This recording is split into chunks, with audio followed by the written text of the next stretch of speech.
ডাকসু নির্বাচনের মনোনয়নপত্র নেওয়ার শেষ দিনে ফর্ম সংগ্রহ করেছে ছাত্রদল, ছাত্র শিবির, বৈষম্য বিরোধী ছাত্র সংসদ ও বাম সংগঠনগুলো।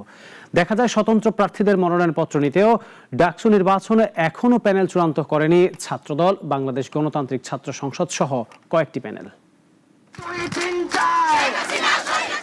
গণ অভ্যুত্থান পরবর্তী সময়ে ছাত্র রাজনীতিতে যখন চলছে নতুন মেরুকরণ, তখন আলোচনার কেন্দ্রবিন্দু ডাকসু নির্বাচন।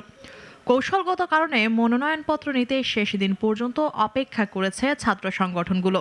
অনেকেই করেনি পূর্ণাঙ্গ প্যানেল ঘোষণা। ডাকসু নির্বাচনে ইনক্লুসিভ প্যানেল নিয়ে হাজির হয় ছাত্র শিবির।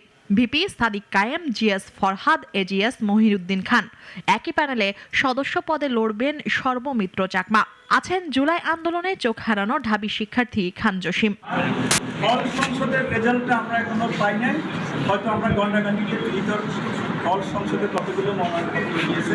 ডাকসু ফর চেঞ্জ প্যানেলের ভোট ফর চেঞ্জ স্লোগানে নিজেদের প্যানেল ঘোষণা করেন ছাত্র অধিকারের কেন্দ্রীয় সভাপতি বিন ইয়ামিন মোল্লা। জুলাই আগস্টে বৈষম্য বিরোধী আন্দোলনের পরিচিত মুখরাও নিয়েছেন মনোনয়নপত্র। ডাকসু নির্বাচনে নতুন চমক নিয়ে পূর্ণাঙ্গ প্যানেল দেওয়ার ঘোষণা উমামা ফাতেমার। প্যানেলের নাম হতে পারে স্বতন্ত্র শিক্ষার্থী ঐক্য। আর ডিইউ ফার্স্ট নামে স্বতন্ত্র প্যানেলে নিজেকে জিএস ঘোষণা করেন মাহিন সরকার।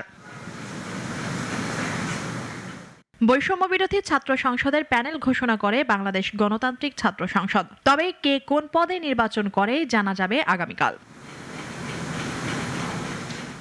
বাম ছাত্র সংগঠনের নেতৃত্বাধীন জোটের প্যানেলের পক্ষ থেকে শিক্ষার্থী নির্যাতনের দায়ে অভিযুক্ত ডাকসু ভিপি প্রার্থী জুলিয়াস সিজারকে ভোটার তালিকা থেকে বাদ দেওয়ার দাবি উঠেছে।